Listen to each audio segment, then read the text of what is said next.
अब देखिए दोस्तों, व्यक्तित्व के निर्माण में सिद्धांत में हमको याद रखने कौन कौन से सिद्धांत है, किन्होंने दिया है। अब देखिए सबसे पहला सिद्धांत आता है दोस्तों शील गुणों का सिद्धांत। शील गुणों का सिद्धांत किसने दिया है दोस्तों? GW ऑलपोर्ट ने। क्या दिया दोस्तों? GW ऑलपोर्ट ने दिया था। कौन सा? शील गुणों का सिद्धांत। सबसे पहले आपको ये याद रखना है, ये बहुत बार रीट में एग्जाम में आया हुआ है, तो याद आपको होना चाहिए। अब इसके अंदर से पूछा जाएगा वो भी बता देता हूं। इन्होंने कहा क्या, शील गुण का अर्थ क्या होता है, मैं आपको वो बता देता हूं। इन्होंने कहा कि जिस प्रकार एक मकान में हजारों ईंटें लगती है ना दोस्तों, भवन बनने में, एक मकान बनने में, उसी प्रकार व्यक्तित्व में शील गुण लगते हैं इनके अनुसार। सामान्य भाषा में कहे जिस प्रकार भवन बनता है उसी प्रकार ये कह रहे हैं कि इनमें शील गुण रखता है। कुल शील बताई तो ने कितने? 17,953 बताए शील गुण। इसमें 4,500 दो अलग अलग खंडों में बांटा। इनमें से पहला है सामान्य, दूसरा है विशिष्ट। सामान्य क्या होता है दोस्तों? सामान्य शील होते हैं जो सभी व्यक्ति में या तो कम होते हैं या ज्यादा होते हैं। कैसे होते हैं सर? जैसे कि प्रेम हो गया, दया होगा, सभी में होते हैं, लेकिन किसी में प्रेम कम होता है, किसी में ज्यादा, किसी में दया कम, किसी में ज्यादा। तो ये क्या हो गया? सामान्य शील। अब बात करें विशिष्ट शील कौन कौन से हैं, तो व्यक्ति विशेष जो उसकी पहचान बन जाते, यानी व्यक्ति की पहचान बन जाते उन शीलों से। कैसे? जैसे कि महावीर स्वामी देखते ही हमें क्या आता है? अहिंसा की बातें आती है। मदर टेरेसा को देखते हो हमें क्या माइंड में आता है? सेवा के बारे में आता है कि उन्होंने किस प्रकार से देश के रूप में अपना योगदान दिया, सहायता की लोगों की। तो ये क्या है? उनमें विशिष्ट जो है वो शील। तो आपको याद रखना है शील गुणों का सिद्धांत किसने दिया? GW ऑलपोर्ट ने। इन्होंने अनुसार कितने शील है? 17,953। और सामान्य शील किसे और विशिष्ट शील किसे कहते हैं? सामान्य जो सभी व्यक्ति में होते हैं, विशिष्ट यानी जो किसी कम व्यक्तियों में होते हैं, जैसे मदर टेरेसा में हो गई, महावीर स्वामी में हो गया। चलिए अगला सिद्धांत इन्होंने ही दिया।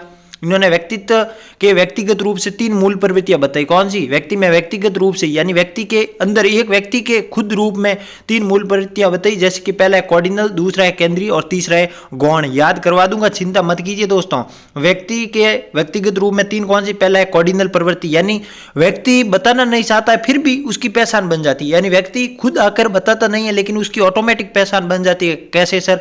जैसे पन्नादाय मैं स्वामी भक्ति की प्रवृत्ति, पन्नादाय ने बचाया। अब इस पन्नादाय को पता नहीं था कि मुझे स्वामी भक्ति का टैग मिल जाएगा, मुझे स्वामी भक्ति की पहचान मिल जाएगी, ये काम करूंगा मैं, उदय सिंह को बचाऊंगा तो ये हो जाएगा। उसने नहीं सोचा, फिर भी वो काम किया। तो वो उसकी काम की वजह से, उसकी जो निष्ठा, जो बलिदान है, उसकी वजह से उसका काम जाना गया, यानी उसकी प्रवृत्ति जानी गई। वो क्या होगी दोस्तों? आपकी कॉर्डिनल प्रवृत्ति। यानी व्यक्ति बताता, पन्नादाय बताना नहीं चाहती थी, फिर भी उसकी स्वामी भक्ति की पहचान ऑटोमेटिक लोगों के अंदर बन गई।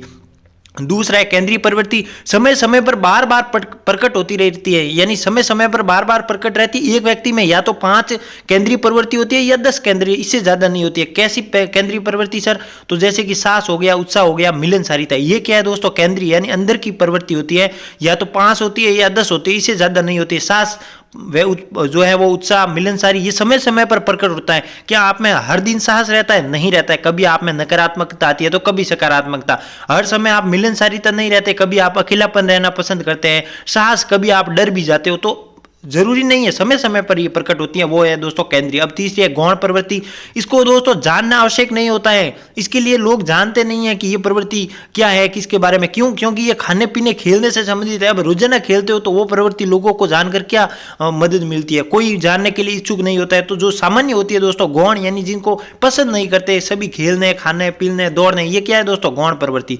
अब देखिए शील गुणों में प्रश्न अगर GW ऑलपोर्ट अगर ऑप्शन में आ गया तो GW ऑलपोर्ट करना है। शील गुणों का सिद्धांत किसने दिया? अगर वो नहीं आया तो आपको ऑप्शन नंबर वहां पर कैटल देखना होगा, कैटल करना है। पहले नंबर पर GW ऑलपोर्ट आए तो आपको शील गुणों में GW ऑलपोर्ट करना है। वो नहीं आए तो आपको अगर वहां पर कैटल लिखा है तो कैटल करना है। तो ये बात तो समझ गया, GW ऑलपोर्ट आए तो GW ऑलपोर्ट पहले। अगर दोनों ऑप्शन में आ जाए तो आपको GW ऑलपोर्ट करना है। शील गुणों का सिद्धांत किसने दिया? चलिए अब बात करें दोस्तों अगला, विशेषक का सिद्धांत किसने दिया दोस्तों? रेमंड बी कैटल ने दिया। कौन सा सिद्धांत? विशेषक का सिद्धांत। इन्होंने 2 विशेषक बताए। कौन सी? तो देखिए सतही विशेषक और स्रोत विशेषक। अब सर क्या याद कैसे रखे विशेषक का सिद्धांत? यानी विशेष क्या होती है दोस्तों? केतली। ऐसे याद रखो आप। कैसे?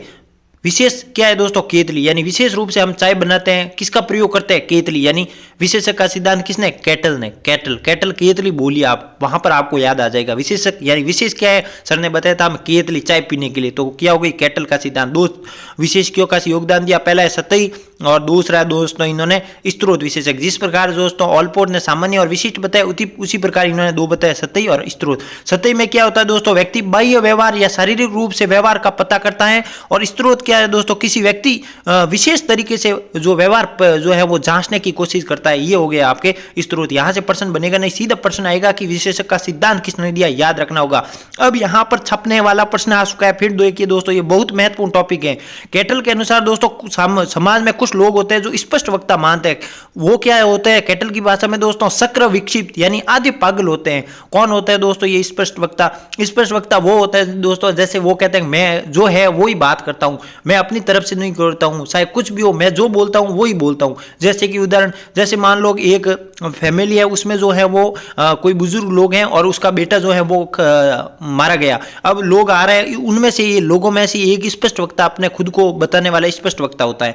वो क्या कहता है, अब उसको बुजुर्ग को क्या है दोस्तों, अगर जैसे ही उसको बेटे की खबर पता चल गई, उनको हार्ट अटैक आकर वो मर जाएगा। लेकिन स्पष्ट वक्ता वो होते हैं जो कि वो ये नहीं सोचते कि इनको हार्ट अटैक आएगा, मर जाएगा, इसको कहने से वो कह देते हैं उनको और वो बुजुर्ग खत्म हो जाता है। ये क्या है दोस्तों, आधे पागल है, क्योंकि कब क्या बात करनी है उनको पता नहीं होता है, वो सीधी बात कर देते हैं। वो कैटल की भाषा में क्या है दोस्तों, सक्र विक्षिप्त यानी आधे पागल।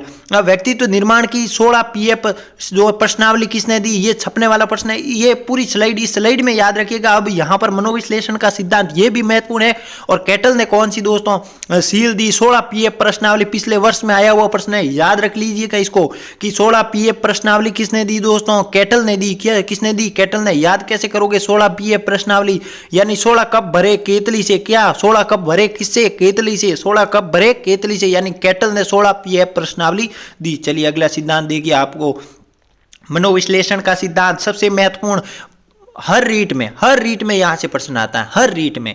अब आपको इस पे महत्वपूर्ण नजर बनाए रखिएगा। सिगमंड फ्राइड ने दिया ये मनोविश्लेषण का सिद्धांत, किसने दिया, सिगमंड फ्राइड ने दिया। किसने दिया, सिगमंड फ्राइड ने दिया। इन्होंने व्यक्तित्व का निर्माण 3 घटक थे, और सबसे पहले बात कर दूं, ये मनोविश्लेषण का सिद्धांत व्यक्तित्व में भी पढ़ते हैं हम, बुद्धि में भी पढ़ते हैं, अभिप्रेरणा में भी पढ़ते हैं, अधिगम में भी पढ़ते हैं। वो व्यक्ति ये सेम है, लेकिन सिद्धांत थोड़े से वहां पर अलग हो जाते हैं। मनोविश्लेषण का सिद्धांत सिगमंड फ्राइड 3 घटक बताया दोस्तों। ये सबसे पिछली रीट में भी पूछा गया यहां से। इदम, इसको आईडी कहते हैं, अहम यानी इसको ईगो कहते हैं, परम अहम इसे सुपर ईगो कहते हैं। समझ लीजिएगा, ये स्लाइड आपके लिए जीवन का सबसे महत्वपूर्ण स्लाइड में से एक है दोस्तों। इदम यानी आईडी, ये क्या होता है दोस्तों, बचपन में सक्रिय होती है, जो बालक होते हैं ना उस समय ये इदम यानी आईडी सक्रिय होती है इनकी। और सुखवादी सिद्धांत होता है, इसमें जो है बालक सुख की अनुभूति करता है। पशु प्रकृति क्या होता है इसमें बालक पशु, क्योंकि बालक को बचपन में पता नहीं होता है कि क्या करता है क्या नहीं करता है, कपड़े होता है गंदे हो जाते हैं, वो मतलब जैसे पशु रहते हैं ना दोस्तों, उसी प्रकार बालक बचपन में रहता है। तो ये क्या होती है दोस्तों, पशु प्रकृति की होती है। दमित इच्छाओं का भंडार, इसमें बालक की बहुत इच्छाएं होती है कि मुझे ये, वो कहता रहता है, आपने सुना हो बचपन में, मुझे वो खिलौना चाहिए, मैं यहाँ पर हवाई जहाज आकाश में देखता है तो वो कहता है मैं यहाँ में पापा इसमें उड़ना चाहता हूँ। इस प्रकार की उसकी इच्छाएं होती है, लेकिन वो पूरी नहीं हो सकती, वो दमित इच्छाएं हैं दोस्तों। तो आपको याद रखनी है कि सिगमंड फ्राइड ने 3 दिए। पहले तो बताइए व्यक्तित्व की 3 घटक बताए, इदम, इसको आईडी, अहम ईगो और परम सुपर ईगो। इसके अंदर वाला आपको याद रखना है कि इदम यानी आईडी में ये बचपन में सक्रिय होती है, सुख की अनुभूति करता है बालक। पशु प्रकृति क्या होती है, गायों जैसा वो रहता है। दमित इच्छाओं इसकी भंडार होती है। और सबसे महत्वपूर्ण, अब देखिए यहां पर इसको समझिए दोस्तों, इसको जरूर समझना होगा। देखिए मानसिक, ये क्या होता है दोस्तों, इसको बताना है, सक्र बताना पूछा जाएगा। इस समय क्या होता है दोस्तों, बालक की शारीरिक इच्छाएं प्रबल होती है, लेकिन मानसिक रूप से कमजोर होता है। बालक जो है वो हर चीज जो है वो कहता है ये दो, उसका शरीर कैपेसिटी है, लेकिन वो मानसिक रूप से इतना सोच नहीं सकता। ये क्या है दोस्तों, उसकी मानसिक रूप से जो क्या है कमजोर है। तो आपको ये याद रखना होगा कि इस समय शारीरिक इच्छाएं जो बालक की होती है वो प्रबल रहती है, जबकि मानसिक इच्छाएं कमजोर रहती है। यहां पर मैंने ये तुलना करके बता दिया कि देखिए ये शारीरिक का पलड़ा भारी है और मानसिक का ऊपर कम है, ये दोनों दोस्तों असंतुलित पैदा हो जाता है। अब देखिए दोस्तों अगला अहम की बात करें, अहम दोस्तों युवा अवस्था में सक्रिय रहता है। दोस्तों कहाँ रहता है? युवा अवस्था में सक्रिय रहता है। वास्तविकता का सिद्धांत कहते हैं दोस्तों युवा अवस्था में अहम ईगो जागृत हो जाता है। वास्तविक सिद्धांत इंसानी प्रकृति का होता है, दूसरों की परिस्थिति को समझने वाला होता है, सहयोग, मिलनसारी व नैतिकता का गुण होता है। दोस्तों इनमें अहम ईगो, आपको ये याद रखना है, इसमें सब पॉजिटिव ही पॉजिटिव आएंगे। जैसे कि युवा अवस्था में सक्रिय होता है, वास्तविक अपने खुद पर लागू करना है, इंसानी इसमें इंसान बनाता है, दूसरों से परिस्थितियों को समझने वाला होता है, मदद करने वाला होता है। इसमें दोस्तों सबसे महत्वपूर्ण प्रश्न यहां से पूछा जाएगा कि इसमें मानसिक और शारीरिक इच्छाएं दोनों संतुलित रहती है। ये मैंने इसमें तुलना करके बता दिया है।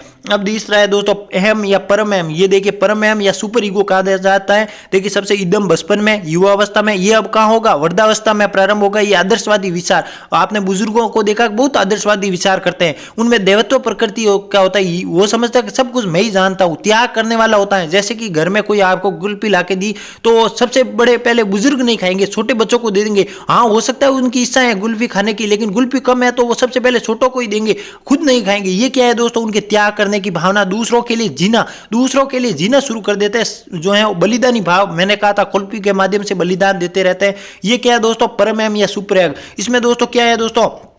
मानसिक इच्छा है तो इनकी जो है वो क्या रहती है दोस्तों? प्रबल, लेकिन शारीरिक रूप से शरीर कमजोर हो जाता है। तो ये असंतुलन याद रखना होगा आपको कि इदम में असंतुलन और जो आपके परम एम यानी इसको माफ कीजिए अहम ईगो में संतुलन और जो है वो सुपर ईगो में असंतुलन रहता है। और मैंने ये लिख दिया है दोस्तों क्या कि अहम ईगो इदम व परम एम में दोस्तों संतुलन बनाए रखने का काम करता है। ये फ्राइड ने कहा कि व्यक्ति कभी कभी जीवन पर्यंत एक ही घटक, जरूरी नहीं है कि दोस्तों ये लागू ही हो, कभी कभी ऐसा भी व्यक्ति हो जाता है जो कि जैसे कि मान लो देवत्व का भाव ये बाल्य अवस्था से हो सकता है वृद्धावस्था तक भी लागू हो जाए। इसमें आपको डेथ में जाने की जरूरत नहीं है। आपको ये याद रखना होगा कि जो अहम है वो जो है आपके कौन सा अहम है, जो इदम और परम अहम में जो है वो संतुलन का कार्य करता है। अब चौथा है दोस्तों मांग का सिद्धांत। मांग हेनरी मूरे ने दिया। ये इसमें बताया कि व्यक्ति किस प्रकार और क्यों बन जाता है। दो मांग बताइए इन्होंने, व्यक्तिगत और दूसरी सामाजिक, जो कि पूर्ति के दबाव में बन जाता है। आपको सिर्फ याद रखना है मांग दबाव का सिद्धांत किसने दिया। अब आपको याद रखने के लिए मैं ट्रिक बता देता हूँ। नॉर्मल है मांग या क्या होती है दोस्तों? मांग तो भरते हैं, मांग तो क्या करते हैं दोस्तों? मांग भरते हैं। तो मांग का सिद्धांत भरे यानी भरना। कुल मांग इन्होंने कितनी बताई? 40। तो ये थी आज की क्लास। अगली क्लास में मिलते हैं। हमने पूरे रिवीजन वापस करवा देता हूँ आपको। आज हमने पढ़ा क्या? तो व्यक्तित्व पढ़ा, व्यक्तित्व की जो है वो परिभाषा, अर्थ और जेबी वॉटसन व्यक्तित्व के सिद्धांत में सील गुणों का ऑलपोर्ट का पढ़ दिया। इन्होंने 3 बताई थी दोस्तों, कॉर्डिनल, केंद्रीय और गौण। फिर विशेषक का सिद्धांत पढ़ लिया हमने आरबी कैटल का। फिर मनोविश्लेषण का सिद्धांत सिगमंड फ्राइड का पढ़ दिया, जिसमें इदम अहम और परम अहम पढ़ लिया। और आखिरी जो है वो मांग का सिद्धांत पढ़ लिया हेनरी मूरे। मिलते हैं व्यक्तित्व की अगली क्लास में, तब तक के लिए नमस्कार, जय हिंद, जय भारत दोस्तों।